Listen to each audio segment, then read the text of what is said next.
Hello students, Gopal English classes के इस YouTube channel में आपका स्वागत है। आज के इस वीडियो में हम लोग टाइम एंड टेंस के बारे में अध्ययन करेंगे। तो आइए देखते हैं टाइम एंड टेंस क्या है। तो टाइम एंड टेंस दो स्वतंत्र वर्ड्स हैं जिनमें कुछ अंतर तो कुछ समानताएं भी हैं। आइए देखते हैं टाइम एंड टेंस क्या है। तो टाइम एक नॉन ग्रामेटिकल टर्म होता है जबकि टेंस एक ग्रामेटिकल टर्म होता है। ठीक, टाइम एक यूनिवर्सल कंसेप्ट है। कहने का मतलब है कि टाइम को पूरे विश्व में, पूरे संसार में केवल 3 ही वर्गों में बांटा गया है, जो कि हैं प्रेजेंट, पास्ट एंड फ्यूचर। किंतु टेंस नॉन यूनिवर्सल कंसेप्ट है। कहने का मतलब है कि टेंस यूनिवर्सल कंसेप्ट नहीं है, क्योंकि टेंस अलग अलग भाषाओं में अलग अलग होते हैं। नहीं, देखिए, टाइम भाषा से स्वतंत्र होते हैं किंतु टेंस भाषा से संबंधित होते हैं। टेंस भाषा से स्वतंत्र नहीं होते हैं। नहीं, देखिए, टाइम से दिनों, सप्ताहों, महीनों और वर्षों का बोध होता है, किंतु टेंस से दिनों, सप्ताहों, महीनों और वर्षों का बोध नहीं होता है, बल्कि टेंस से क्रिया के विभिन्न 5 रूपों का बोध होता है। विभिन्न 5 रूप कौन कौन है? V1, V2, V3, V4 और V5, यानी कि क्रिया के विभिन्न 5 रूपों के समूह का अध्ययन ही टेंस कहलाता है। ठीक, अब देखिए, टाइम एंड टेंस में समानताएं क्या है। तो किसी क्रिया के घटित होने वाले समय को बतलाने के लिए हमें टेंस की आवश्यकता होती है। किसी क्रिया के घटित होने वाले समय को दर्शाने के लिए किसकी आवश्यकता होती है? हमें टेंस की आवश्यकता होती है।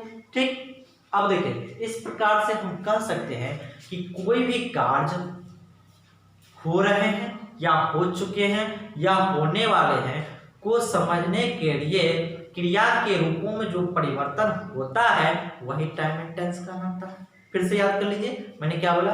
कोई भी कार्य हो रहे हैं या फिर हो चुके हैं या फिर होने वाले हैं को समझने के लिए क्रिया के रूपों में जो हम परिवर्तन करते हैं उसे ही क्या कहते हैं? हम टाइम एंड टेंस कहते हैं। ओके, चलिए आइए देखते हैं टाइम एंड टेंस। तो मैंने जैसे कि अभी तुरंत आप लोगों को बोला है, क्या बोला था कि टाइम को पूरे विश्व में कितने वर्गों में बांटा गया है? बिल्कुल सही, 3 वर्गों में बांटा गया है। वे 3 वर्ग कौन कौन है? तो पहला है आपका प्रेजेंट, दूसरा क्या है? पास्ट, और तीसरा क्या है आपका? फ्यूचर। पहला हो गया प्रेजेंट, दूसरा हो गया पास्ट, तीसरा हो गया फ्यूचर। प्रेजेंट से अभी चल रहे समय का बोध होता है, पास्ट से बीते हुए समय का बोध होता है, फ्यूचर से आने वाला समय यानी कि होने वाले समय का बोध होता है। ठीक, फिर से देख लीजिए, प्रेजेंट से अभी चल रहे समय का बोध होता है, पास्ट से बीते हुए समय का बोध होता है और फ्यूचर से होने वाले समय का बोध होता है। इसी प्रकार टेंस को देखिए, टेंस को 4 वर्गों में बांटा गया है। कितने वर्गों में? 4 वर्गों में। देख लेते हैं वे 4 वर्ग कौन कौन है। तो पहला आपका है इंडेफिनेट। पहला क्या है आपका? इंडेफिनेट। दूसरा क्या है आपका? कंटिन्यूअस। दूसरा आपका हो गया कंटिन्यूअस। तीसरा क्या है आपका? परफेक्ट। परफेक्ट। चौथा क्या है आपका? Perfect continuous. Perfect continuous. ठीक, टेंस को कितने वर्गों में बांटा गया है? 4 वर्गों में। पहला हो गया इंडेफिनिट, दूसरा हो गया कंटिन्यूअस, तीसरा हो गया परफेक्ट, चौथा हो गया परफेक्ट कंटिन्यूअस। ठीक, अब देखिए इंडेफिनिट क्या होता है। तो इंडेफिनिट में हम लोग क्या करते हैं? क्रिया के प्रथम रूप, मूल रूप, फिर क्रिया के द्वितीय यानी कि दूसरा रूप, फिर क्रिया के 5वां रूप, यानी कि V1, V2 और V5 का अध्ययन करते हैं किसमें, इंडेफिनिट टेंस में। ठीक, अब देखिए V1 आपका प्रेजेंट टेंस में हम लोग पढ़ेंगे, प्रेजेंट टेंस के प्लूरल फॉर्म होते हैं और V5 आपके प्रेजेंट टेंस के सिंगुलर फॉर्म होते हैं और V2 आपको पास्ट फॉर्म होते हैं। ठीक, चलिए देखिए कंटिन्यूअस में हम लोग वर्ब का चौथा रूप यानी कि V4 का अध्ययन करते हैं। परफेक्ट टेंस मतलब क्रिया का तीसरा रूप मतलब V3 का अध्ययन करते हैं। परफेक्ट कंटिन्यूअस जैसे कि नाम से काम स्पष्ट है, देख रहे हैं परफेक्ट मतलब क्या, V3।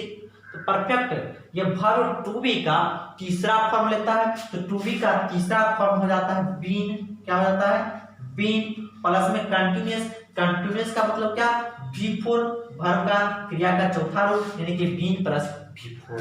ठीक, तो इंडेफिनिट क्या हो गया, V1 V2 V5, कंटिन्यूअस क्या हो गया आपका V4, परफेक्ट क्या हो गया V3, परफेक्ट कंटिन्यूअस क्या हो गया बीन प्लस V4। ठीक, तो टेंस को कितने वर्गों में बांटा गया है, 4 वर्गों में, और टाइम को कितने वर्गों में बांटा गया है, 3 वर्गों में। इस प्रकार से हम कह सकते हैं कि टाइम एंड टेंस कुल कितने होते हैं, तो 12 होते हैं। अब कहेंगे कैसे होते हैं, तो देख लेते हैं। पहला टाइम क्या है, प्रेजेंट टाइम। टेंस क्या हो जाएगा, प्रेजेंट टाइम एंड टेंस क्या हो जाएगा, present indefinite tense, present continuous tense. देखिए present indefinite tense, present continuous tense, present perfect tense, present perfect continuous tense. कितने हो गए आपके, 4। फिर आप पास्ट को ले लीजिए, past indefinite tense, past continuous tense, past perfect tense, past perfect continuous tense, ये भी 4 हो जाएंगे। फिर आपका देखिए future indefinite tense, future continuous tense, future perfect tense, future perfect continuous tense, यानी कि 4 ये भी हो जाएंगे। 4 4 8 4 12, कुल टाइम एंड टेंस कितने हो गए, 12 हो गए। कुल टाइम कितने हो गए, 3 हो गए। कुल टेंस कितने हो गए, 4 हो गए। और इस प्रकार से कुल टाइम एंड टेंस कितने हो गए, 12 हो गए। तो हम लोग क्या करेंगे, अब बारी बारी से एक सर्टेन ऑर्डर में ये 12 टेंसेस को पढ़ेंगे। तो सबसे पहले आज हम लोग जो इस वीडियो में पढ़ने जा रहे हैं वो है आपका प्रेजेंट इंडेफिनिट टेंस। क्या होगा, प्रेजेंट इंडेफिनिट टेंस। और इस वीडियो में हम लोग केवल स्ट्रक्चर पढ़ेंगे। जब स्ट्रक्चर हम लोग का प्रेजेंट इंडेफिनिट टेंस का कंप्लीट हो जाएगा, affirmative, negative, interrogative plus negative, WH word, अगर स्ट्रक्चर कंप्लीट हो जाएगा उसके बाद मैं इसका यूसेज बतलाऊंगा। ठीक, चलिए तो सबसे पहले हम लोग स्ट्रक्चर देख लेते हैं किसका, प्रेजेंट इंडेफिनिट टेंस के अफर्मेटिव सेंटेंस का। ओके, चलिए फिर इसके बाद जब हम इसको तो स्क्रीनशॉट लेना चाहते हैं तो ले सकते हैं, स्क्रीनशॉट ले लीजिए इसका स्क्रीनशॉट।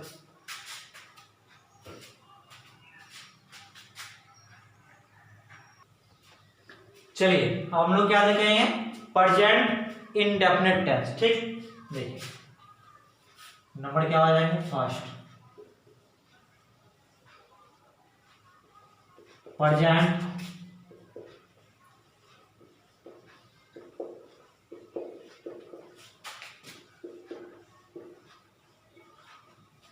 Present indefinite tense. इसके बाद कौन सा स्ट्रक्चर सबसे पहले हम लोग पढ़ेंगे, अफर्मेटिव।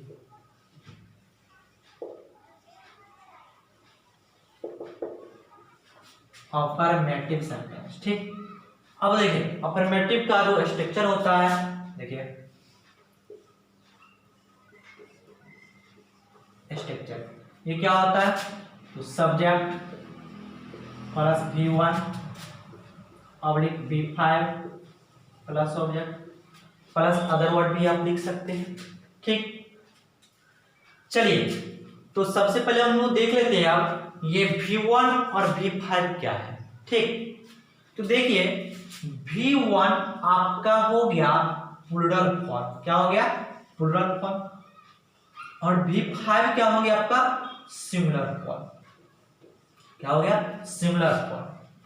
यानी कि V1 में यदि हम S या ES जोड़ते हैं तो हमें क्या प्राप्त होता है, V5 प्राप्त होता है। यानी कि V1 आपका हो गया प्लूरल फॉर्म और V5 हो गया आपका सिंगुलर फॉर्म। चलिए और डिटेल से बतला देते हैं। एक काम करते हैं, आपको कंपेयर करके दिखाते हैं नाउन और वर्ब में। ठीक है, तो सबसे पहले हम लोग देखते रहते हैं वर्ब इधर, ठीक, इधर ले लेते हैं हम नाउन। नाउन हो गया आपका, ये वर्ब हो गया, ये आपका हो जाएगा प्लूरल से सिंगुलर, प्लूरल टू सिंगुलर, और ये हो जाएगा सिंगुलर टू प्लूरल, ठीक। चलिए जैसे कोई भी वर्ब ले लीजिए, इट, इट, याद रखेंगे वर्ब का जो मूल रूप होता है यानी कि जो V1 होता है वो ऑलवेज क्या होता है, प्लूरल होता है। जब उसमें एस या एस लगाया जाता है तो क्या होता है, सिंगुलर हो जाता है। यानी कि इट में यदि हम एस लगाते हैं तो क्या हो गया, इट्स हो गया, इट्स हो गया, यानी कि ये V5 हो गया और ये क्या था, V1 था, ठीक। ये V1 है और ये क्या है, V5 है, ये क्या है, प्लूरल है और ये क्या है, सिंगुलर है, ठीक। अब देखिए किंतु नाउन में क्या होता है, जैसे कोई भी नाउन ले लीजिए, पेन ले लीजिए, ठीक। यदि पेन में यदि हम एस जोड़ते हैं तो क्या हो जाएगा, प्लूरल हो जाएगा। यानी कि हम देख रहे हैं कि जब वर्ब में हम एस या एस लगाते हैं तो सिंगुलर फॉर्म बनता है, किंतु जब हम नाउन में एस या एस जोड़ते हैं तो कौन सा फॉर्म बनता है, प्लूरल फॉर्म बनता है, ठीक। अब देखिए जैसे कि ले लीजिए आप प्ले, प्ले, PLAYS, प्लेस हो जाएगा, ठीक। ये क्या हो गया आपका सिंगुलर और ये क्या है, प्लूरल। अब इसमें ले लीजिए बुआ, बॉय, इसमें हम क्या देख रहे हैं, यह आपका सिंगुलर है किंतु जब एस लगा तो प्लूरल हो गया, ठीक। अब देखिए आप टीच, भाव है, टीच में क्या लगेगा, ES लगेगा। अब ES क्यों लगेगा वो हम बतला रहे हैं, ध्यान दीजिए। पहले यह हो गया प्लूरल, ये हो गया सिंगुलर, किंतु यदि हम इधर की बात करें, इधर भी CH वाला ले लेते हैं कोई, तो बेंच ले लेते हैं, चलिए बेंच, इधर क्या हो जाएगा, तो बेंच, यानी कि ये हो गया प्लूरल, ये हो गया सिंगुलर। अब कहेंगे कि इसमें तो एस लगा रहे थे, इसमें भी एस लगाए थे, किंतु इसमें ES क्यों लगा दिए, नहीं। तो देखिए नाउन में आप लोग पढ़े होंगे सिंगुलर से प्लूरल बनाने के नियम, बिल्कुल वही नियम को आप लोग याद कर लीजिए और वही नियम यहाँ भी फॉलो होगा, यहाँ भी अप्लाई कर दीजिए वो नियम। कहाँ पे, तो वर्ब में जो नाउन का जो सिंगुलर से प्लूरल बनाने के जो नियम है वही नियम, वही रूल्स वर्ब में भी अप्लाई होंगे। फर्क बस यही रहेगा कि नाउन में एस या ES लगाने पे प्लूरल बनेगा, किंतु वर्ब में एस या ES लगाने से सिंगुलर बनेगा, ठीक। जैसे देखिए नाउन में आप लोग पढ़े होंगे जिस सिंगुलर नाउन के अंत में वाई रहे और वाई के पहले कोई वॉल्स रहे तो उसके अंत में केवल एस जोड़ते हैं। देख रहे हैं बुआ है, अंत में वाई है, वाई के पहले ओ यानी कि वॉल्स है तो केवल एस जोड़े हैं, ये क्या बना है, प्लूरल बना है। यहाँ देखते हैं वर्ब में PLAY, प्ले है, अंत में वाई है, वाई के पहले वॉल्स ए है, AEIOU को वॉल्स करते हैं तो ए यानी कि वॉल्स है तो इसके भी अंत में केवल क्या लगा, एस लगा। लेकिन अंतर क्या हुआ, चूंकि यह वर्ब है इसलिए एस लगा के सिंगुलर बना है और यह नाउन था इसलिए प्लूरल बना, ठीक। अब देखिए ये क्या है, टीच, तो हमने पढ़ा था नाउन में कि जिस सिंगुलर के अंत में CH रहता है उसके अंत में हम लोग ES जो तो उसका प्लूरल बनाते हैं। देखिए बेंच CH है तो ES लग के प्लूरल बना। वर्ब में भी वही रूल्स अप्लाई होंगे, ठीक। जैसे देखिए टीच, अंत में CH है तो क्या जोड़ेंगे, ES जोड़ेंगे, रूल्स वही किंतु मामला विपरीत, इसमें प्लूरल बन रहा है, इसमें सिंगुलर बन रहा है, ठीक। और एस लगाने का लफड़ा खत्म हो गया। जो आप लोग नाउन में सिंगुलर से प्लूरल बनाने के नियम पढ़े हैं बिल्कुल वही नियम वर्ब में भी अप्लाई होंगे। फर्क कितना रहेगा, इसमें एस या एस जोड़ने पर प्लूरल बनेगा किंतु वर्ब में एस या एस जुड़ने पर सिंगुलर बनेगा, ठीक। अब देखिए ये क्या हो गया, एस या एस लगाने पर क्या हो गया, V5 हो गया और विदाउट एस या एस रहेगा वो क्या होता है, V1 होता है। यानी कि वर्ब जो होता है वो जन्म से प्लूरल होता है, एस या एस लगा के उसको सिंगुलर बनाते हैं, किंतु नाउन जन्म से क्या होता है, सिंगुलर होता है, एस या एस लगा के उसे हम प्लूरल बनाते हैं, ठीक। अब देखिए कोई भी वर्ब यदि मूल रूप में है, यदि V1 है तो वह क्या है, सिंगुलर की प्लूरल, प्लूरल है। जब उसके अंत में एस लगा दिए या ES लगा दिए तो फिर क्या बन गया, वह क्या बन गया, बोलिए, सिंगुलर बन गया। चलिए देखते हैं इसका एग्जांपल देख लेते हैं। सब्जेक्ट, कोई भी सब्जेक्ट ले लीजिए, ठीक, नाउन या प्रोनाउन कुछ भी ले लीजिए। चलिए मैंने नाउन ले लिया रमन, रमन। अब देखिए V1 या V5, तो रमन चूंकि एक है, कितने हैं, एक है, एक मतलब क्या, सिंगुलर, तो वर्ब कौन लेगा, सिंगुलर लेगा। V5 का मतलब सिंगुलर, V1 का मतलब प्लुरल, तो क्या लेगा, V5 लेगा ना जी। तो रमन क्या होगा, देखिए आपको बनाना है it oblique it's a guava लिखा हुआ है, ठीक है। आपको एग्जाम में दिया Raman it oblique it's a guava, आप क्या टिक करोगे, इट या इट्स क्या टिक करोगे। तो चूंकि रमन सिंगुलर है तो वर्ब लेगा सिंगुलर, तो सिंगुलर क्या है, ये तो इट है यानी कि V1 है, मूल रूप में है तो मूल रूप हमेशा प्लुरल होता है, तो ये आपका इट्स हो गया, रमन इट्स अ गुआवा, ठीक। अब देखिए आप जैसे ले लीजिए सी गो oblique goes,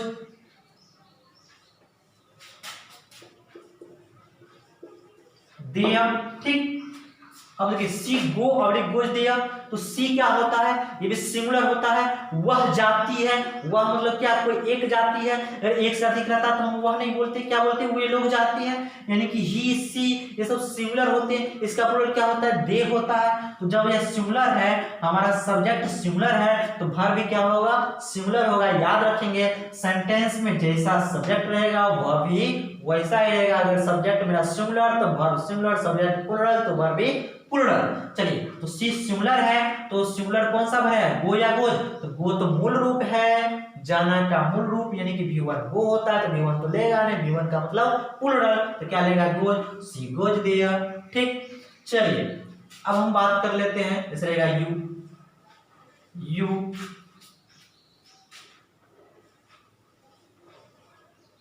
play oblique play football. अब देखिए यू के साथ क्या होगा, चलिए तो इस सेंटेंस को देखने के पहले 2 मिनट इधर आप लोग ध्यान दीजिए। आई, सबसे पहले आई और यू के बारे में समझ लेते हैं, पहले आई समझ लीजिए।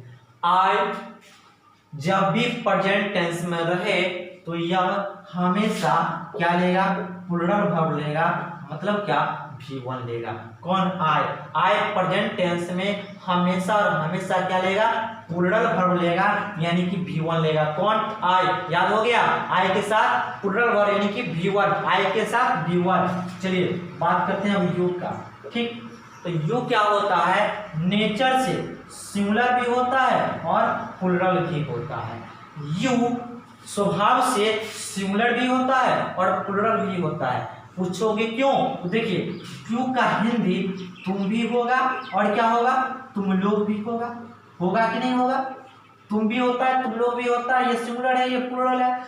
यू का हिंदी आप भी होता है, आप लोग भी होता है या नहीं होता है, यानी कि यू जो है यह स्वभाव से सिंगुलर और प्लुरल दोनों होते हैं। इसे क्या पता कर पाओगे इंग्लिश में, हिंदी में लिखा रहेगा तुम तो ना समझ जाओगे सिंगुलर है, तुम लोग लिखा रहेगा तो ना समझ जाओगे कि ये प्लुरल है जी। और जब यू लिखा रहेगा क्या सेंटेंस हम समझ पाएंगे कि सिंगुलर है या प्लुरल है, तुम के अर्थ में आया है या तुम लोग के अर्थ में आया है, नहीं समझ पाएंगे इसको। इसलिए याद रखेंगे यू नेचर से सिंगुलर और प्लुरल दोनों होते हैं, किंतु यूज में यह प्लुरल माना जाता है। क्या माना जाता है, प्लुरल माना जाता है। और जब प्लुरल माना जाएगा तो वर्ब क्या लेगा, प्लुरल लेगा। समझ में आ गया, तो यू के साथ सिंगुलर वर्ब या प्लुरल वर्ब, तो प्लुरल वर्ब यू के साथ भी लेगा। प्लुरल वर्ब का मतलब क्या, V1 लेगा, ठीक, क्योंकि यू नेचर से सिंगुलर प्लुरल दोनों होते हैं, किंतु यूज में प्लुरल ही माना जाता है, इसलिए इसके साथ वर्ब भी हमेशा क्या होता है, प्लुरल होता है, ठीक। चलिए तो यू क्या लेगा, V1 लेगा, तो यू प्ले या प्ले फुटबॉल क्या होगा, यू प्ले फुटबॉल, ठीक। अब जैसे देखिए आई रहेगा, I teach oblique teaching you, I teach oblique teaches you, क्या होगा, आई क्या है, मैंने बोला था प्रेजेंट टेंस में, हम लोग कौन टेंस पर है, प्रेजेंट टेंस पर है, तो प्रेजेंट टेंस में जब भी आई आएगा तो सिंगुलर वर्ब लेगा या प्लुरल लेगा, प्लुरल मतलब V1 या V5 ना होगा, नहीं V1 होगा, V1 प्लुरल होगा, आई टीच यू होगा, ठीक, ना कि आर टीचर्स यू होगा। ठीक, चलिए इसको आप लोग स्क्रीनशॉट ले लीजिए। और हाँ स्टूडेंट्स, आज के इस वीडियो में बस इतना ही। फिर हम लोग नेक्स्ट वीडियो में इसका नेगेटिव और इंट्रोगेटिव सेंटेंस पढ़ेंगे। बाय, धन्यवाद।